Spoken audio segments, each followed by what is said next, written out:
আসসালামু আলাইকুম রহমতুল্লাহি ওয়া বারাকাতুহু। আমি আপনাদের দুটো ডিম দেখাচ্ছি, আপনারা দুটো ডিমই দেখবেন, কিন্তু দুটো ডিমের ভিতরে পার্থক্য আছে। একটা উর্বর আর একটা অনুর্বর। এটা দেখেন, এই ডিমের সাইজটা দেখেন, আমি খুব কাছে নিয়ে দেখাচ্ছি। দেখেন এই ডিমের সাইজটা, দুই সাইডটা দেখেন। অনেকে পাহাড়ের খাস যেরকম থাকে, এই অনেক খাজের মতো তৈরি রয়েছে, বা তেমন একটা সমান না। দেখেন এটা, আর এটা দেখেন পুরো সমান। এটা আমি এটা দেখানোর কারণ আছে, ডিমের দুটো নাম আছে, একটা আছে ফার্টিলিটি আর একটা আছে ইনফার্টিলিটি। অর্থাৎ প্রথমটা আছে এটা কিছুটা উর্বর ডিম, আর এটা হচ্ছে অনুর্বর ডিম। আর অনুর্বর হওয়ার ডিম কিছু কারণ আছে। তার ভিতরে এক নম্বর কারণ আছে, পোলট্রি খামারে মুরগির সংখ্যার তুলনায় মোরগের সংখ্যা কম হলে সকল মুরগির মিলনের সুযোগ পায় না, অর্থাৎ ক্রস হওয়ার সময় সুযোগ পায় না। ফলে উর্বর ডিমের সংখ্যা অনেকাংশে কমে যায়, এবং খামারে স্বাভাবিকভাবে মোরগ এবং মুরগির অনুপাত 1:8 হলে সবচেয়ে ভালো হয়, এবং এটা আবশ্যক। আর 2 নম্বর, প্রজননকারী মোরগকে সর্বদাই সুষম খাদ্য দিতে হবে, না দিলে ডিম অনুর্বর হবে। আর এইসব যদি এই সুষম খাদ্য না দেওয়া হয়, তাহলে মোরগের পুষ্টির অভাব হয়। তাহলে সেক্ষেত্রে আপনার শুক্রকীট, অর্থাৎ বায়োলজির ভাষায় বা বিজ্ঞানের ভাষায় এটাকে শুক্রাণু বলা হয়, দুর্বল হয়ে যায়। আর আমি একটা বললাম, আর আরেকটা পয়েন্ট আছে, মোরগ ও মুরগির বয়স বেশি হলে তাদের প্রজনন ক্ষমতা কমে যায়, এক্ষেত্রেও ডিম অনুর্বর হয়। আর দুর্বল, রুগ্ন অর্থাৎ অসুস্থ এবং কোনো কারণে অক্ষম মোরগ দলে থাকলে ডিম অনুর্বর হয়। ভারী জাতের মুরগির সাথে ভারী জাতের মোরগ এবং হালকা জাতের মুরগির সাথে হালকা জাতের মোরগ ব্যবহার করা উচিত। তাহলে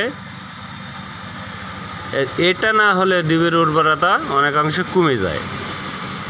অনেক সময় কোনো মোরগ দলের সব মুরগিকে পছন্দ করে না। বলছি, অনেক সময় কোনো মোরগ দলের সব মুরগিকে পছন্দ করে না, তাদের মিলনেরতে অনিচ্ছা দেখায়, ফলে অনেক সময় ডিম অনুর্বর হয়। আর ডিমের খোসা, ডিমের এই যে খোসা দেখেন অনেকটা আঁকাবাঁকা হয়ে গেছে, আঁকাবাঁকা হয়ে যাচ্ছে। এটা হচ্ছে প্রধান কারণ, আঁকাবাঁকা হয়ে গেছে। ডিম অনুর্বর কারণে হওয়ার দেখা আঁকাবাঁকা হয়ে গেছে, এটা সমান আছে। যাই হোক, এবং অপুষ্ট হলে উর্বরতা কমে যায়। ডিমের খোসা আঁকাবাঁকা এবং অপুষ্ট হলে উর্বরতা কমে যায়। এবং অত্যাধিক গরমে ডিমের উর্বরতা হ্রাস পায়। অত্যাধিক গরম হলে ডিমের উর্বরতা হ্রাস পায়। এবং কেবল বা সদ্য যখন ডিম পাড়ে এবং অনেক দিন ডিম রেখে দেওয়া ডিম থেকে বাচ্চা ফোটানোর সম্ভাবনা কিন্তু কমে যায়। এসব অনুর্বর ডিম থেকে ডিমে বেশি ঝাঁকি লাগলে বা খোসা ফেটে গেলে ডিম থেকে বাচ্চা হওয়ার সম্ভাবনা কম থাকে। এগুলো সচরাচর ডিম থেকে, এই অনুর্বর ডিম থেকে এটা হয়। আর অনুর্বর ডিম আমি সংজ্ঞা দিছি সম্ভবত, মোরগ আর মুরগি মিলনের পর যে ডিম পাওয়া যায় সাধারণত, সেটা আমরা উর্বর ডিম বলে অভিহিত করি। এবং যেটা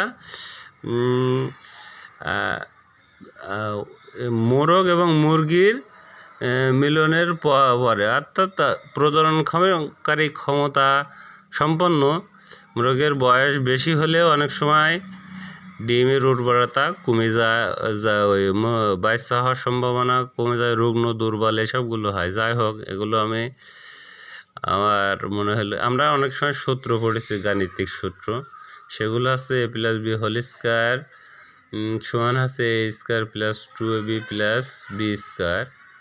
আবার আছে a minus b whole square সমান a square minus 2ab plus b square, এবং এর ব্যতিক্রম সূত্র আছে, অর্থাৎ a plus b whole square সমান আছে আপনার a plus b into a plus b. আবার ওই একই সূত্র, সেটা হচ্ছে বিয়োগের ক্ষেত্রে বা মাইনাসের ক্ষেত্রে a minus b whole square সমান আছে a minus b into a minus b. এটা বলার কারণ আছে, এই ডিম যে খাওয়া যাবে না তা কিন্তু নয়, কিন্তু একটা শক্তি বেশি, একটা শক্তি কম, কিন্তু দুইটা প্রায় সমান সমান শক্তি আছে। যাই হোক, সবাইকে ধন্যবাদ, ভালো থাকবেন, সুস্থ থাকবেন, সুন্দর থাকবেন।